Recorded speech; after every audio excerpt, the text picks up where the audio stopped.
این بنده خدا گفت وقتی که ما بور پیش رفتم یک کلان اتر چمندی مانندی گراوند بے انتها کلان ممکنه گراوند چی فوتبال بسیار کلانه مقصد در کچ نمیمت خوشحال درخته های توغم کدوم بلگهار توغم کدوم بسیار خوبصورت از هر بلگ یک نوری در اوماید شبنم بلگه ها بله که ماید در یک تراوتی عجیب یک زیبایی عجیب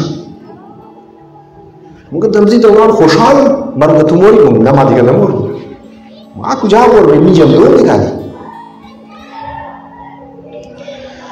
یک دفعه که استمور خدا چی موشه پیش مرمون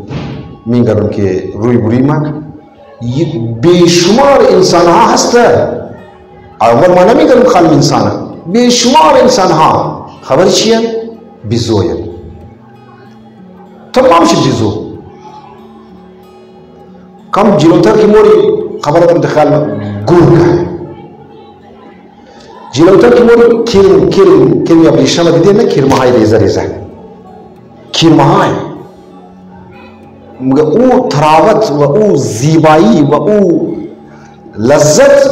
از گیر مگه ختم موشه ما وحشت زده موشه بسیار وحشت زده خدایا هیچی مگر از مریض بیزوان یک دن آواز مایا پسر عجیب بابیزی عجیب ده انصافاً بابیش بسیار خوب آدم بوده خدمت به فقرا پسر عجیب ایران من کی کوئی منا دارم تو از مریض نه یک دن بیزو کسته مانکی بیزو کسته ایرانی هم که میمون قچ کم کچایا مگر بیانچ ای واحد نفر است که ای عذابها را که میگردن مگر آیا فهمیدی که نه چرا بیزوه مگر نه والله نه فهمیدم بل بالعکس بعضیا که رفته بود بعضی عذابها را میگردید متوجه شد که اینا از خاطر چی عذاب است لیکن گفت واقعا دیدم که ای فلان نفرایی هستند یعنی این واقعه شده بود تقریبا شاید 15 سال پیش از 15 سال پیش این واقعه که نفر خواب که اکسیدنت کرده بود 30 سال پیش هم نفر بیزو فوت کرده میشناسیدم در محله والایش بوده کنار مسجد خانهش بوده آجی هم بوده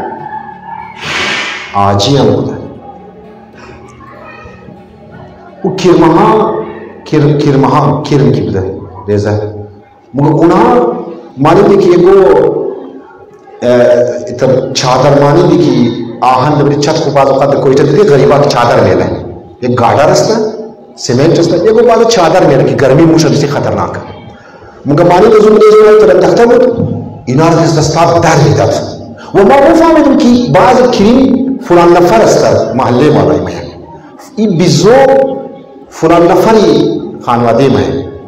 فیملی میں یا مثلا همسایه یا گفت نامش نمیگم البته کم از گیرش کا سلیپ کت مطلب بعض اوقات نام نمیگره آدم گفت که ما نام نمیگم لیکن خانهش کنار مسجد ہے فعلی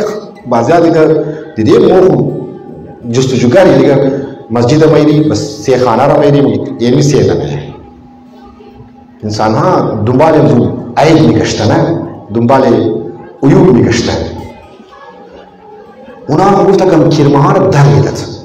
جز غالم شد